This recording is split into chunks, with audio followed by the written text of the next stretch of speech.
भगवान शिव के धाम का आनंद जो जिस भाव से शंकर की पावन शिव महापुराण की कथा को श्रवण करता है, भगवान उसकी मन की कामना पूर्ण करते हैं।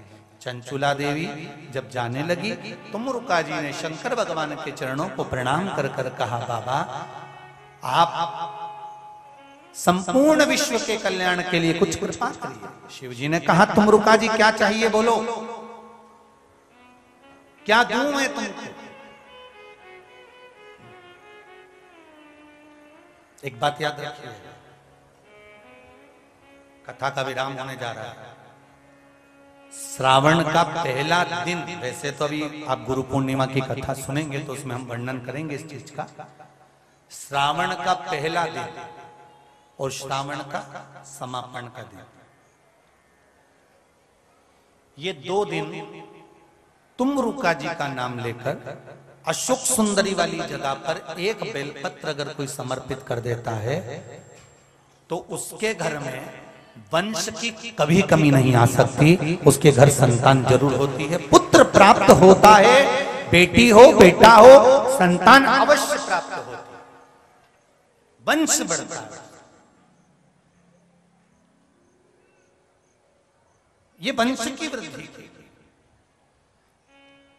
आप पूरे महीने बेलपत्र नहीं चढ़ा सकते तो प्रथम दिन हो रहा श्रावण महीने रोज 1 लोटा पानी लेकर जाते हो। सावन के महीने में कोई एक दिन दोनों हाथ में कलश लेकर जाना। हम कावड़ नहीं ले जा सकते, बहुत दूर नहीं जा सकते, अपने घर से जल भरकर हाथ की कावड़ बनाकर शिव जी पर दोनों हाथ से समर्पित करना है, अपने घर की सुख समृद्धि और पूरे महीने में कोई एक दिन शंकर का स्मरण कर, शिव भक्ति को धारण कर। तुम रुका जी के कहने पर शंकर भगवान ने कहा, सुनो तुम रुका जी, 7 दिन तक शिव महापुराण की पोथी पर जो बेलपत्र चढ़ेगी वो औषधि का कार्य करेगी। इसलिए 6 दिन जो बेलपत्र पोथी की रहती है वो घुटना दर्द, कमर दर्द, हाथ पैर दर्द, शरीर के रोग को मिटाने की होती है। और 7वें दिन की जो बेलपत्र होगी, शिव जी ने अपने मस्तक की बेलपत्र उतार कर शिव पोथी पर समर्पित कर दी। ये बेलपत्र कुबेर भंडार का भंडार बनने वाली होती है। देव अधिदेव महादेव की कृपा आप सबको तो इतनी बेलपत्र है नहीं कि मिल जाए, और वितरण भी बंद है। चाहे रुद्राक्ष का वितरण हो, चाहे बेलपत्र का वितरण हो, सब बंद है।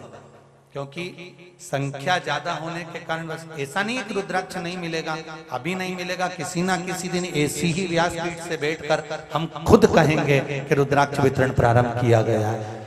जब कहेंगे तब आप लोगों को मिले।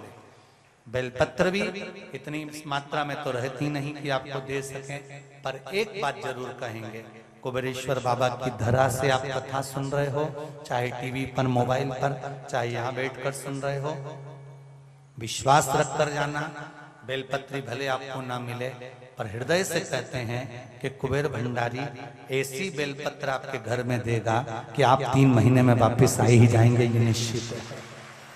बाबा से विनती कर कर जाइए, बाबा पुनः बुलाना, हम वापिस कुबेरेश्वर बाबा की धरा पर आए।